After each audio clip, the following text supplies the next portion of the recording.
Hello everyone, it's Jamal Thomas. Welcome to the Progressive Soapbox. I want to show a quote from Sanders on Twitter.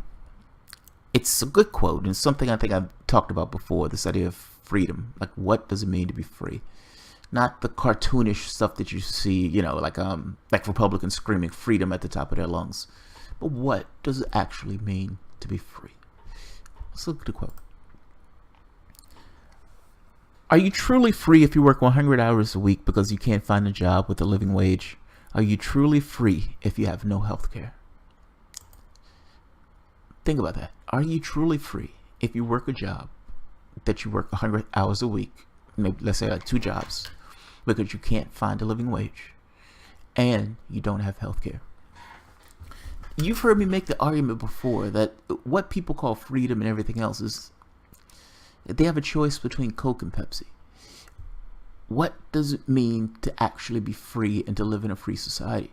Now, just being enraptured in a society means there are going to be certain things you give up right off the bat. And I'm saying that to say is, I can't be free to beat the shit out of somebody just because I want to beat the shit out of somebody. There has to be bounds. Your freedom can't necessarily infringe upon my own freedom. So there are limits to freedom right off the bat. My freedom is not just in this void. It's not just specific to me. There are other people that are around me that I must interact with. Now, you're in a society. You're in a societal structure. As a human being, you need certain things to persist yourself. You weren't born with them. God didn't give you those things. You were born in a sense of lack. Food, clothing, shelter. And I always add this sense of affirmation, meaning this idea that I am doing something that I love to do, or I am doing something that makes me feel, that affirms who I am, that makes me feel part of something other than just being a thing unto myself.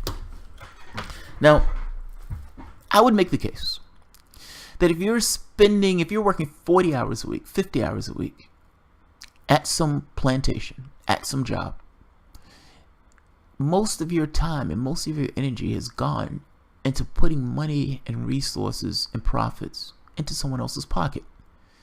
Now, at that point, most of your energies are spent in the service of somebody else, and you live 65 years or however long until your utility wears out. And they scream to high heaven that they're free. Now take that to another level. Let's say you work 60 hours, 70 hours a week. Like you said, you don't have health care. Freedom needs to be redefined. Meaning, if you don't have the things that you need, if you are in a situation of lack, then you can't necessarily be free. You are in a structure. You are in a psychological, a perceptual structure of sorts. I'm saying capitalism. Now, your degree of freedom, your range of freedom is purely determined by the amount of capital you have at your disposal. Where can I go for vacation? What can I eat? Where can I live? Do I have the money to heat my home? Do I have the money to buy my drugs? Do I have the money to pay my kid to go to school, to some particular school? Or for that matter, pay for my kid's field trip. Your range of freedom is purely determined by the amount of cash you have in your pocket. What capital do I have at my disposal to affect my reality in this way? If you don't have it, you're not free. You're not free. This is not this thing where you're just in this kind of open democracy. You are in a structure of sorts. You're in a capitalistic structure. I'd argue the capitalism matters more than democracy in this case, because regardless of what you assert as your freedoms, if you're living on the street, how free are you? You have freedom to live on the street and die without health care. Are those freedoms you actually want? Are those freedoms you actually want? Your only path to freedom is if somebody else is free, meaning my protection is your protection, my freedom is your freedom. If you're going to be wealthy and put yourself in some kind of enclave and you believe that all of the other people around the planet are just going to be okay with you being that way, you have a second thing coming. You have a second thing coming. Freedom in this case means that you have the capacity to live your life. That's what freedom is. Now, any society that you're in, there's going to be some level of work because that's just the way the society is set up. There are things that you need. Even if you automate processes, there are going to be some processes that need some kind of human interaction. So your society is always going to have some measure of work. I'm making this argument. What is a life?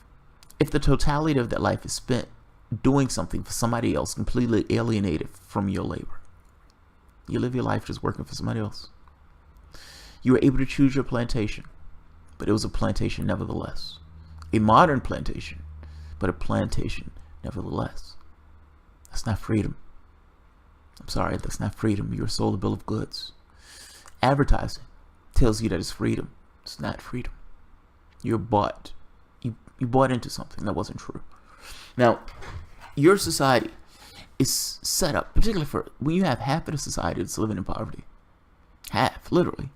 Over half of the society living in poverty. Millions of people without health care.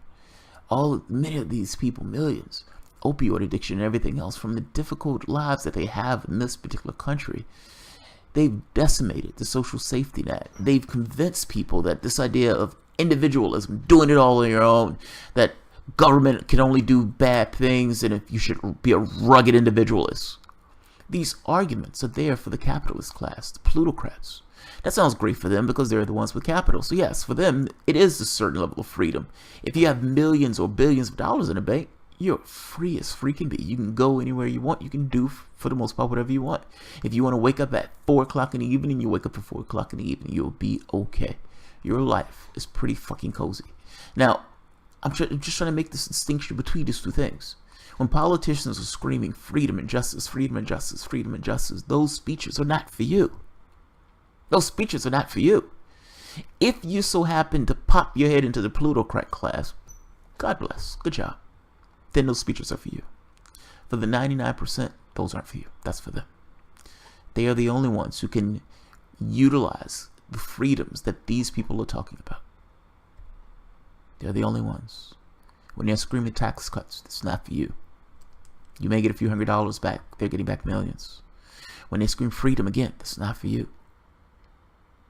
The language is slippery. When they're saying us and all this other stuff, they do mean a certain type of us. It's not you. Like George Carlin says, it's a big club. It's a small club and you ain't in it. You're not in it.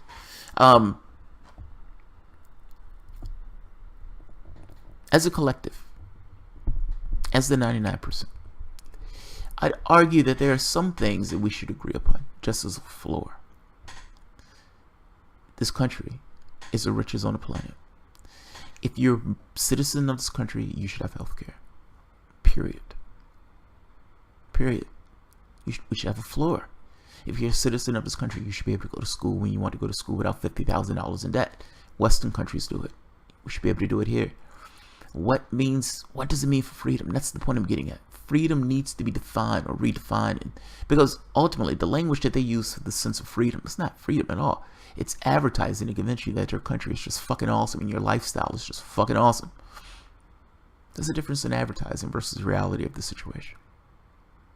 You're in a capitalistic system. Your range of freedom is purely dependent upon the amount of cash you have in your pocket. Again, the protestation of freedom and everything else does not apply to you. It doesn't apply.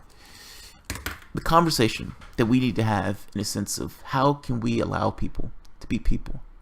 What are the things that we can do to allow people an easier life where they can live their lives? They can actually be human beings. They can be people. And again, that doesn't necessarily mean that's not going to be work. There's always going to be work. You've heard me before. I think we should automate one process after the next, with this idea of cutting down on the amount of labor that people do. Let people have lives. That's what I'm getting at. Bernie Sanders probably is not, I'm probably further to the left on this front. Let the machines do the labor. If you're looking for something to do, let the machines do the labor. Automate one process after the next, after the next, after the next. Allow human beings to be human beings. Your society is not arranged in a way that can accommodate that. But again, there's nothing to stop it from being arranged that way. There's nothing to stop it from being arranged that way. You are the 99%. If you can finally get together and get past all of the bullshit that goes on that keeps the left and the right divided, there's certain things that you should agree upon. I would argue a floor should be one of those things. If you want to cut down on the amount of crime and poverty and everything else in your society, you should agree on the floor in that society. There is no libertarian position that will ever get you to the point of getting rid of crime and corruption and poverty and anything else. Those people are cartoons, or the ideas are cartoonish. Togetherness, being a collective, as a society making a choice that there is a floor that we're willing to accept in our society. And if you were born here, God bless. You're an American citizen. Because we value you as an American citizen, because we value your life, you're going to have health care for the rest of your life. If you want to go to school, you can go to school. There's certain things that we are going to do as a society because we want our society to be top-notch. We want the people in our society to grow up safe and sane, and to the degree that we can, a certain level of equality in our society. You're not going to get rid of all this stuff in a capitalistic society, so don't get me wrong. I have no such beliefs in that. At least not in our system, current system. But again, as a society, there's certain floors I would argue. You should come together. Allow people to have a life. Allow people to have a life. That means allow people to have the things that they need to persist themselves. Now, I got to be honest. I don't know how you do that in a capitalistic system. I just don't. Anything that you do is going to be somewhat heavy-handed, being and taking away taxes or something else. And those decisions are going to create certain strife and conflict between groups.